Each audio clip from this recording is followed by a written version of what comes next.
भव सागर से पार, निराकार साकार तू,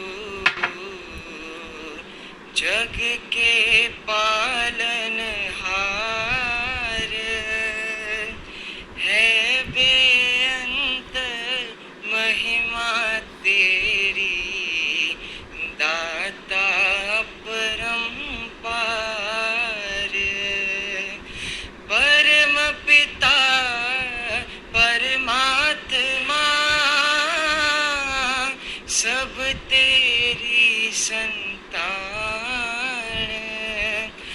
भला करो सबका प्रभु, सबका हो कल्याण। भला करो सबका प्रभु, सबका हो कल्याण।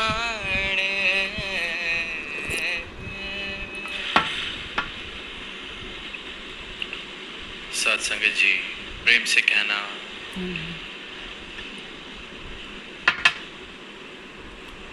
यहाँ इस मैदान में एक बार फिर ये भव्य नज़ारा बना है। आप सब संतों महापुरुषों के दर्शन करने का अवसर मिल रहा है। सभी ने इस सत्संग के दौरान इस परमात्मा का यशोगान किया, महापुरुषों की वाणी को श्रवण किया, गीत कविताएं संतों ने इन साधनों का इस्तेमाल करते हुए ये आवाज़ दी, ये संदेश दिया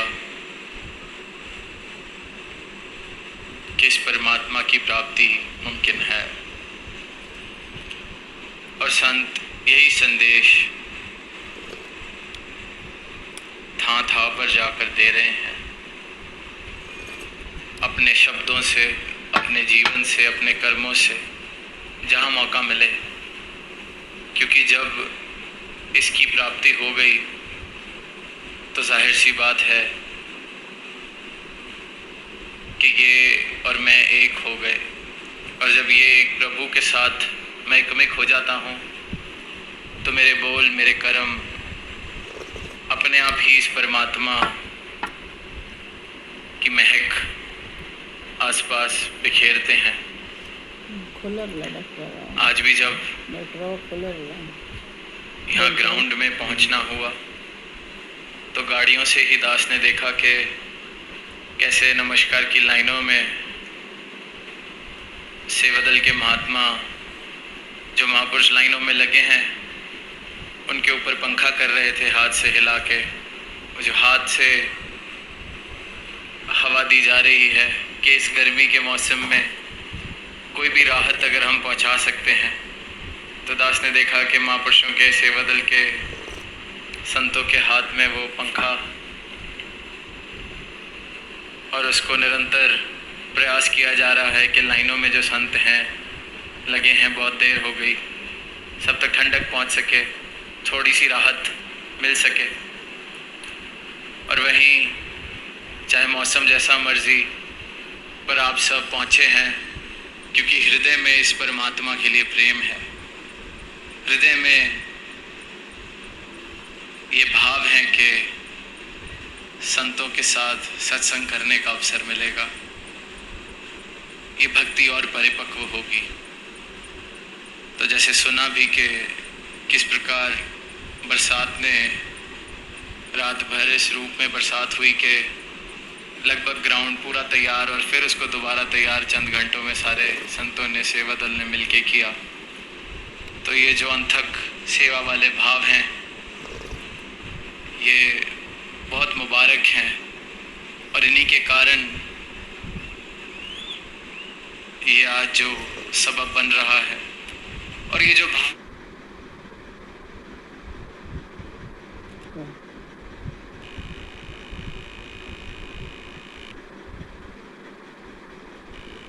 उन्हें सफल हुई।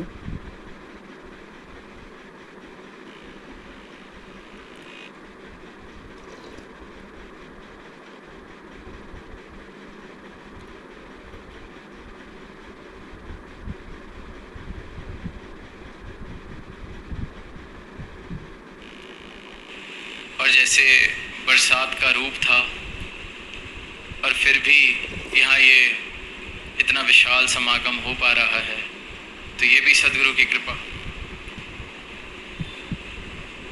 तो सबसे पहले तो सदगुरु माता जी को थैंक यू कि हम सब इस रूप में इस नज़ारे का आनंद ले पा रहे हैं। सतगुरु माता जी हैं। और ये अनेकों बार हमने इस बात को सुना, आज भी जिक्र हुआ, इस एक को जानना, इस एक को पा लेना, नो वन बी वन। समस्त सदगुरु जिस भी रूप में आए, समस्त धर्मों का एक ही सार है, इस एक की प्राप्ति कर ली जाए। इस एक की प्राप्ति जिस भी रूप में, जिस भी समय में सदगुरु धरा पर आए हैं, मानवता को यही एक संदेश दिया है, इस एक, यही एक सब कुछ है। इको नूर ते सब जग उपजया, ये आवाज दी गई। वो पंक्तियां भी हम सुनते हैं कि ये जमीन जब न थी, आसमां जब न था, जब न था कुछ यहाँ था मगर तू ही तू। तो ये जो एक जिसे कहा जा रहा है, यही परमात्मा है। इसी की प्राप्ति धार्मिक होना है, इसी की प्राप्ति इंसान कर सकता है इस मानस जन्म में। अवतार वाणी में पंक्तियां आती हैं, इस एक तो बने अनेका, एक किचो सब आंदे ने, कि इस एक से ही अनेक बने हैं और एक में ही, इस एक से ही सबका जन्म, इसी में ही सब, इसी से ही सब आए हैं। एक नूर तो सब जग उपजया, वो वाली बात। ये जितनी सृष्टि, जितनी रचना हम देख रहे हैं, ये इस एक से ही आई है। चाहे हम सारे मानव, हम सोचते हैं कि हम अलग अलग हैं, अगर एक दूसरे को किसी के साथ तुलना भी करते हैं या अपने आपन वाला भाव भी दिखाते हैं, तो जो मेरी संस्कृति वाला, मेरे देश वाला, मेरे रंग वाला, मेरी बोली वाला, मेरी जात वाला, मेरे कुल वाला, अपने अपने तरीके से हम सोचते हैं कि ये मेरा अपना है। पर सदगुरु ने ये समझाया कि ये तो सब एक से ही आए हैं। ये जितनी रचना, जितना संसार दिख रहा है, इस एक से ही आया है। जैसे अगर किसी ने समुद्र देखा है, सागर देखा है, सागर में लहरें उठती हैं,